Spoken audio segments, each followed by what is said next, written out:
Anda sedang mendengarkan suara profetis dari para nabi, hambanya John Patrice Vanggidai, Penatua Jemaat Victory Life Community Kupang.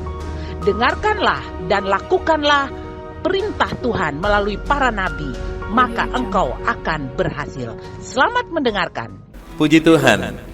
Pesan Natal tahun 2022 hari ini kita berbicara tentang menerima kasih karunia dan kebenaran yang berlimpah. Yang sudah menerima kasih karunia kebenaran berlimpah, katakan amin. Dalam Yohanes 1 ayatnya yang ke-16, 17 dikatakan, karena dari kepenuhannya kita semua telah menerima kasih karunia demi kasih karunia.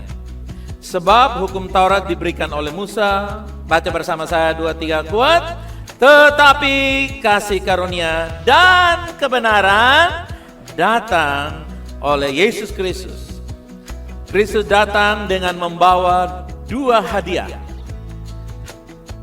yang akan dan sedang dia berikan kepada dunia.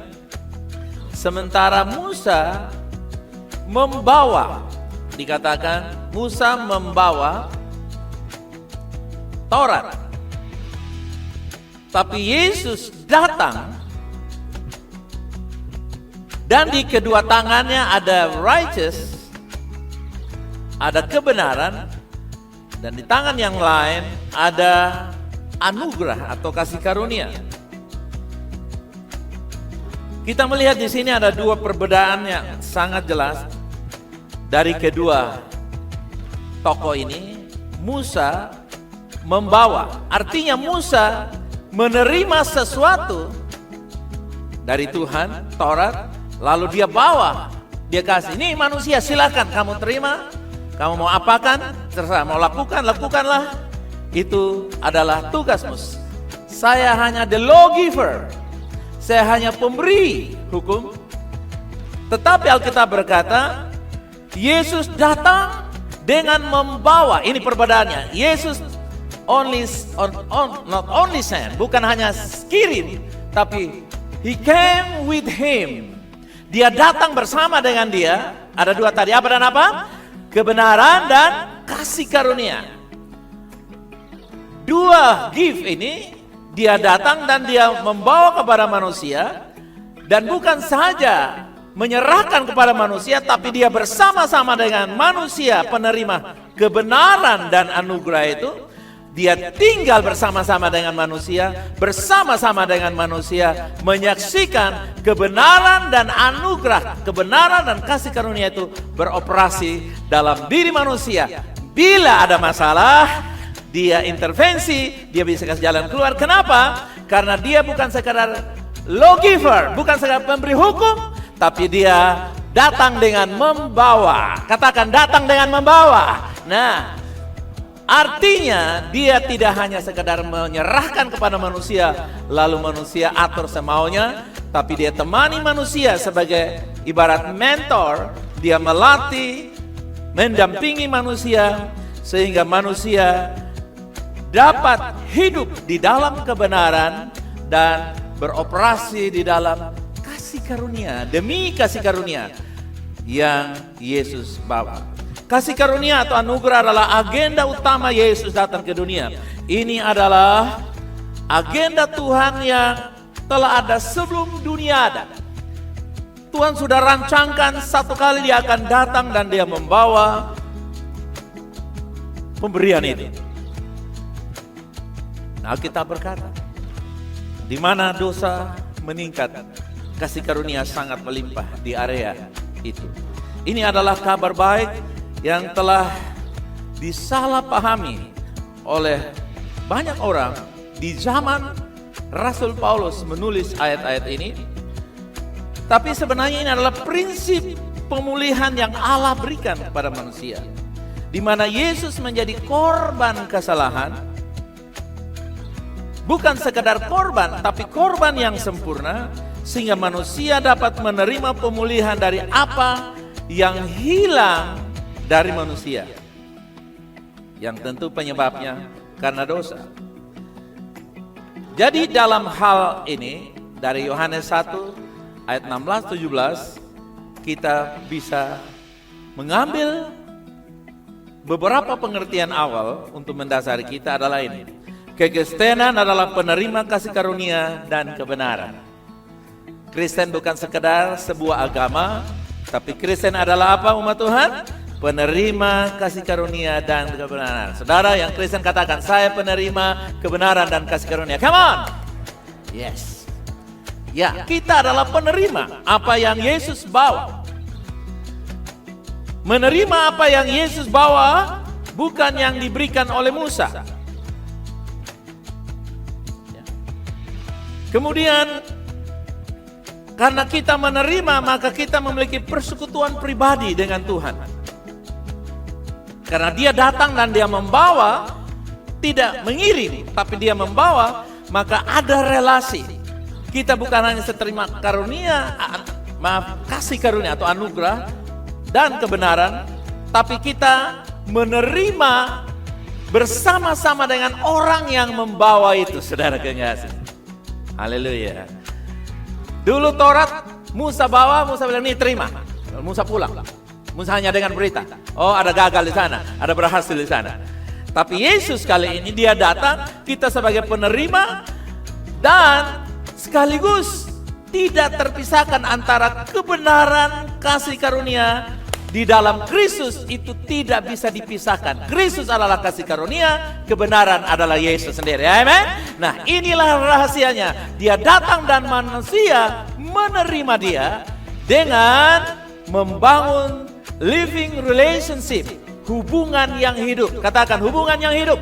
Nah, kalau Musa tadi dia hanya sekedar the lawgiver, artinya tidak ada hubungan. Saya hanya kasih, kamu yang atur. Tapi kali ini Yesus dia datang dan dia membawa anugerah kasih karunia dan kebenaran. Dia bersama-sama dengan manusia yang menerimanya membangun relasi. Agar apa? Kita sebagai penerima dari kepenuhan kasih karunia Tuhan dari waktu ke waktu. Bukan saja terima selesai, tapi dikatakan tadi ayat 16, kita mengalami kepenuhan dari kebenaran dan kasih karunia. Kelimpahan kebenaran dan kasih karunia itu dari waktu ke waktu memenuhi kehidupan kita karena Kristus sendiri telah datang di dalam kehidupan kita. Kebenaran yang nantinya memerdekakan kita. Kebenaran memerdekakan. Ya. Sedangkan kasih karunia menyempurnakan. Kebenaran apa saudara? Memerdekakan. Setelah kita merdeka, kita menjadi orang yang dibenarkan, maka dalam mengoperasikan kebenaran kita yang kita terima dari Kristus, maka anugerah menyertai kita. Bila nanti dalam perjalanan hidup ini ada yang terantuk, ada yang jatuh, ada yang kilaf, ada yang error, ada yang selengger di kanan saudara kekasih, jangan takut, anugerah memperbaiki saya dan saudara. Anda tidak dibuang, tapi Anda diterima sebagai orang-orang yang lebih dari pemenang. Nah, jadi kebenaran yang kita terima adalah kebenaran absolut yang menjadikan kita semua orang percaya menjadi orang benar dengan kualitas kebenaran Kristus. Artinya apa? Tidak ada orang benar yang lebih benar kebenarannya dari orang benar lainnya. Jadi saya dibenarkan, Anda dibenarkan, siapapun. Misalnya seorang raja dibenarkan karena menerima Kristus, dan seorang petani biasa menerima Kristus atau menerima kebenaran, maka raja yang dibenarkan karena menerima Kristus atau penguasa, pemimpin yang hebat yang menerima Kristus dibenarkan, maka petani yang biasa, masyarakat biasa yang menerima kebenaran, kedua orang ini di hadapan Tuhan sama benarnya. Status sosial berbeda, makanan, pakaian berbeda, uang berbeda, tapi di hadapan Tuhan sama benarnya. Ada kata amin? Ini yang luar biasa.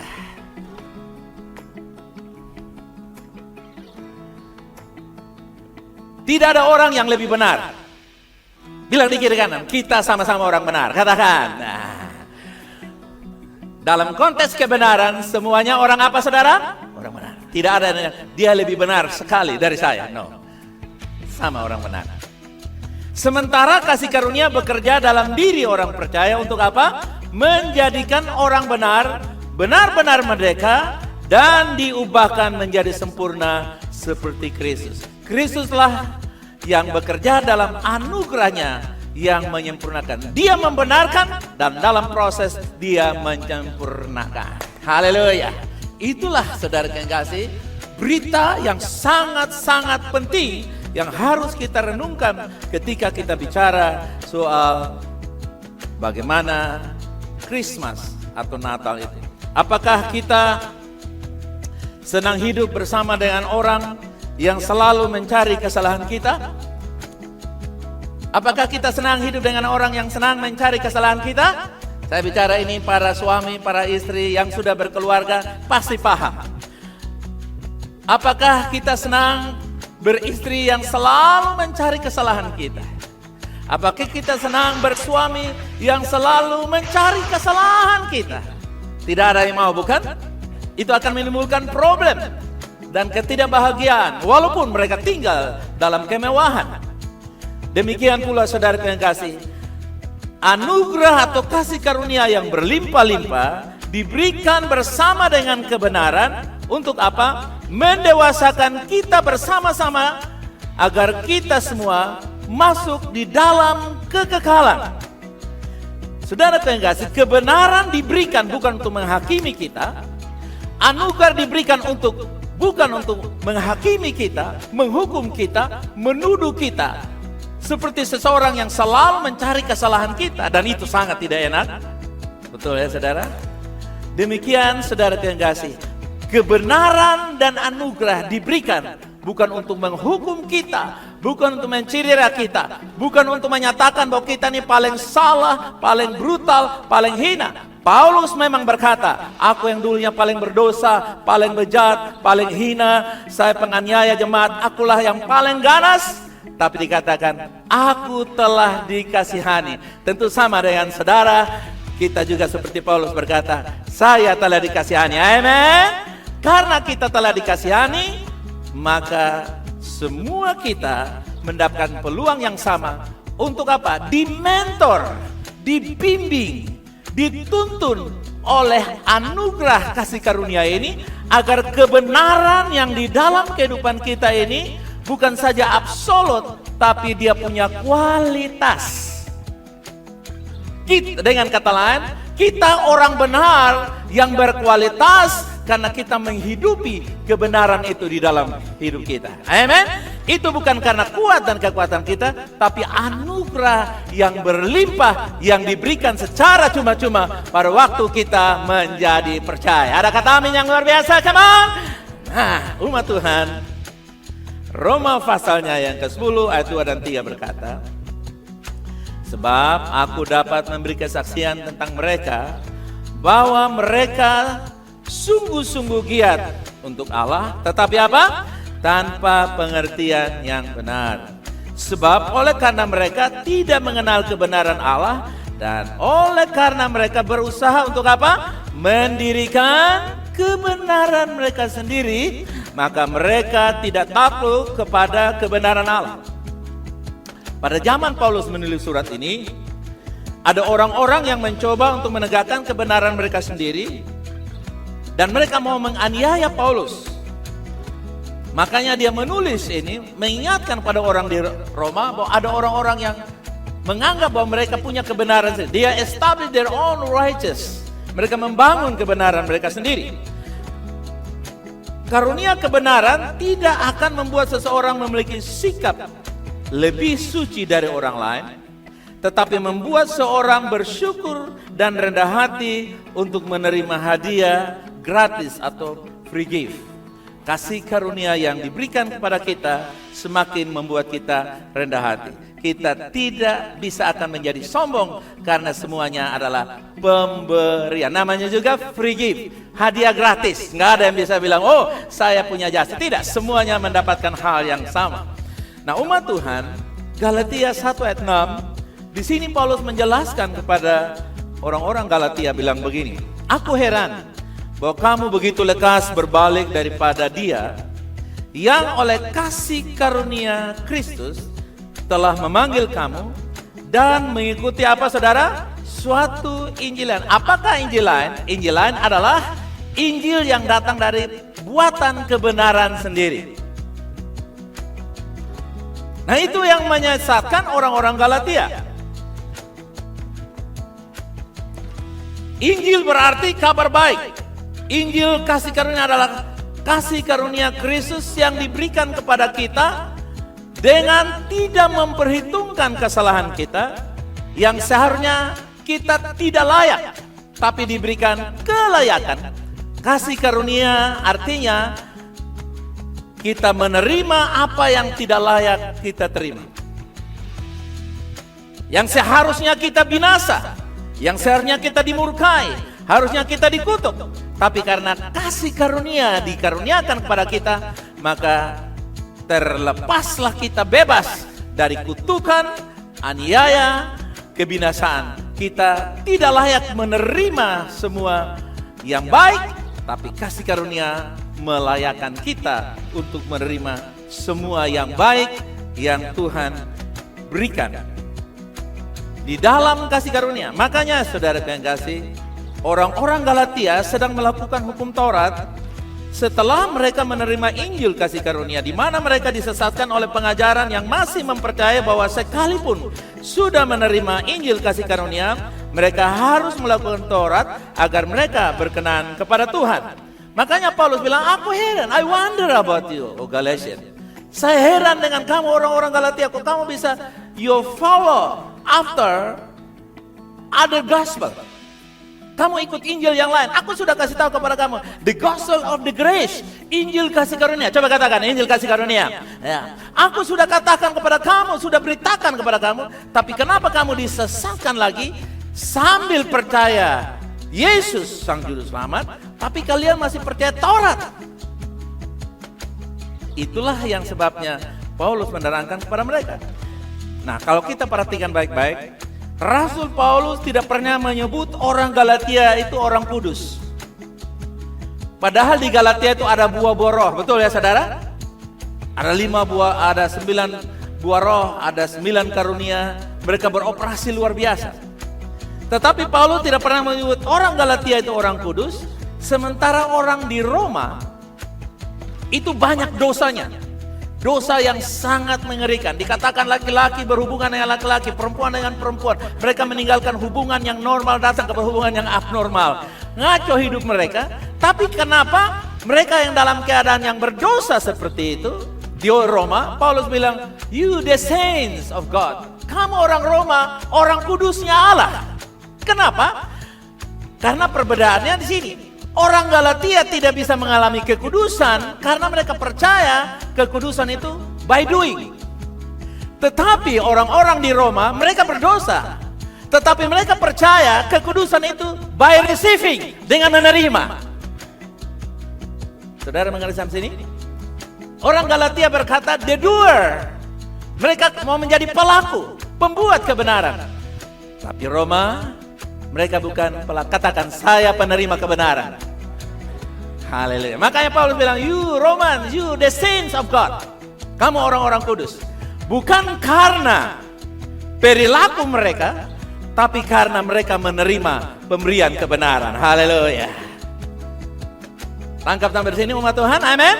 Nah, Kisah Rasul 20 ayat 24. Tetapi aku tidak menghiraukan nyawaku sedikit pun, asal saja aku dapat mencapai garis akhir dan menyelesaikan pelayanan yang ditugaskan oleh Tuhan Yesus kepadaku. Baca bersama saya. Untuk apa? Memberikan kesaksian tentang apa? Injil kasih karunia Allah. Nah, lihat.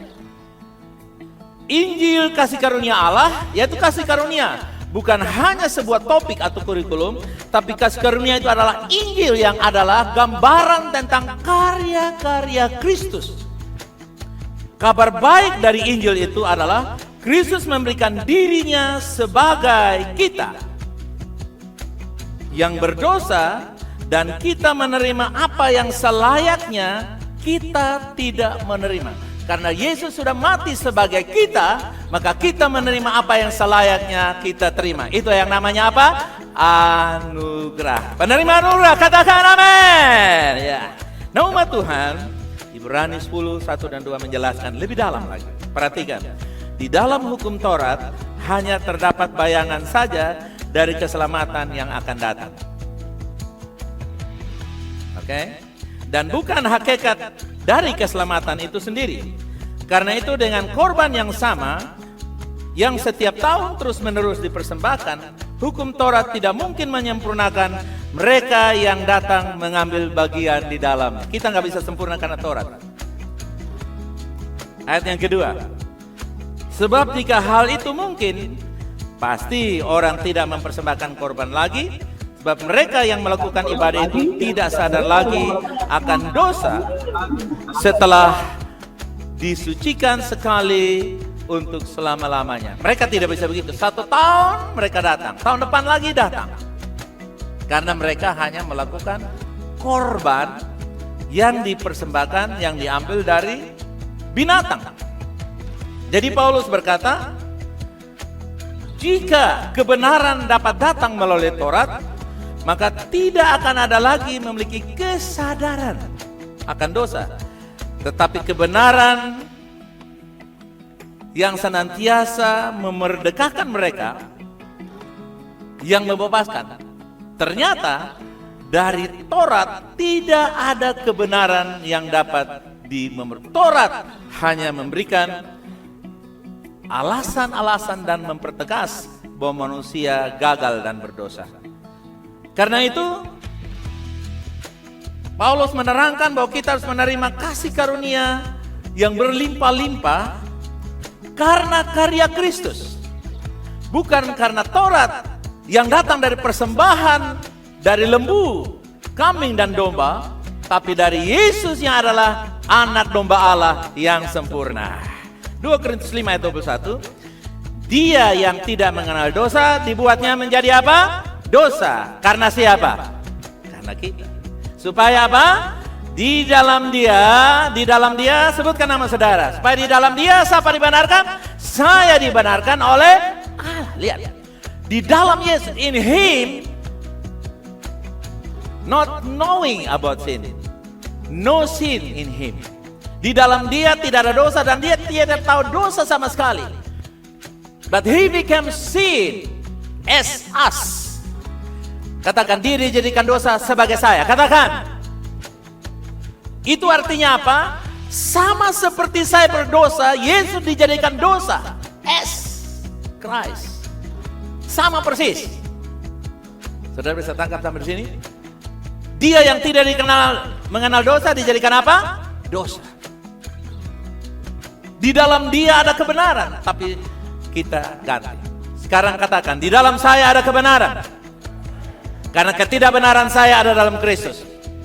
Ya, sudah ditukar, sudah selesai. Jadi Tuhan deal dengan saya, dengan kita, dengan orang percaya. Tuhan tidak melihat the doer, bahwa kita pelaku Taurat. Tuhan menerima kita sebagai penerima anugerah. Penerima anugerah, katakan amin. Karena kita menerima anugerah, maka di dalam kita ada juga yang di dalam Kristus dilimpahkan kepada kita. Nah, ada dua di sini, ada dua kata di sini. Saudara perhatikan. Ada dua kata Yunani yang berbeda. Yang pertama, poyo. Poyo. Coba katakan poyo. Poyo. Poyo itu dibuat indah seperti untuk fashion. Ya, saudara lihat pakaian lalu dikasih monte-monte, saudara dikasih hiasan sana sini, lalu pakaian itu fashion. Fashion itu menjadi indah dipandang. Mode itu sangat bagus. Itulah di dalam Kristus saya dan saudara dijadikan fashion. Haleluya. Dijadikan indah seperti pakaian yang dimodifikasi menjadi senang dilihat dan dipakai. Dibuat indah seperti fashion. Kata dibuat yang kedua adalah ginomai. Coba katakan ginomai. Ginomai itu berarti sesuatu yang menjadi ada seperti dilahirkan. Haleluya. Jadi saya dan saudara dijadikan indah karena dilahirkan di dalam Kristus. Haleluya. Nah, umat Tuhan, Efesus 2 ayat yang ke-10 berkata begini. Karena kita ini buatan Allah. Yang buatan Allah, katakan amin. Diciptakan dalam Kristus Yesus untuk apa? Untuk apa? Melakukan pekerjaan baik yang dipersiapkan Allah sebelumnya. Ia mau supaya kita hidup di dalamnya. Nah, kata pekerjaan adalah poema. Poema kita itu seperti puisi yang indah yang ditulis oleh Tuhan. Coba pegang dada saudara, katakan, saya seperti puisi yang indah. Wah.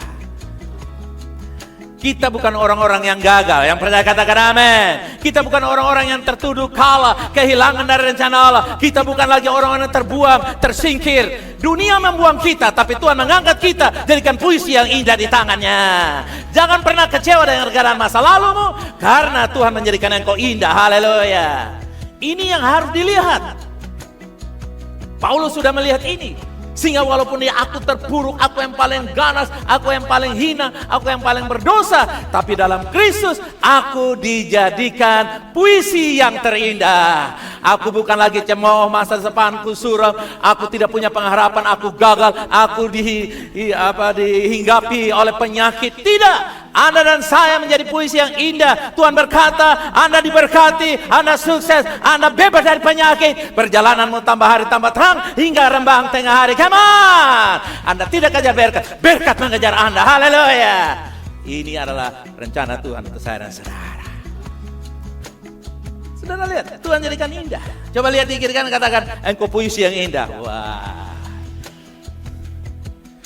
Amin. Mulai dari sekarang, saudara yang kasih, kalau ada suami yang kurang beres karena perilakunya atau salah kata, salah sikap, salah tindak, berkata begini, ayo keluarkan dong puisi yang indah.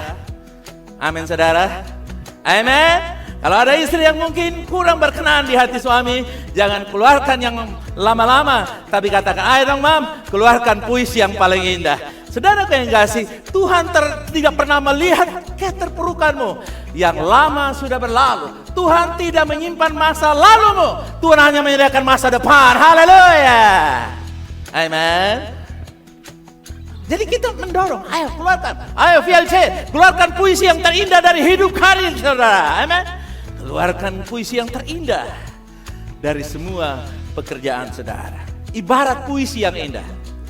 Bukan puisi, tapi ibarat apa? Puisi yang indah, yang memberikan pengharapan bagi mereka yang lihat, mereka yang dengar, mereka yang berrelasi dengan kita, seperti puisi yang indah, yang memberikan pengharapan. Haleluya. Berhentilah mencoba memperbaiki diri kita sendiri dengan usaha diri kita sendiri. Karena Tuhan menciptakan kita, Dia juga yang menjadikan kita lebih baik. Haleluya, amen. Tuhan bertanggung jawab untuk menjadikan Anda jauh lebih baik dari hari kemarin dan hari ini. Amin. Berhenti. Katakan semuanya karena kekuatan Allah. Katakan. Yes. All because the strength of God.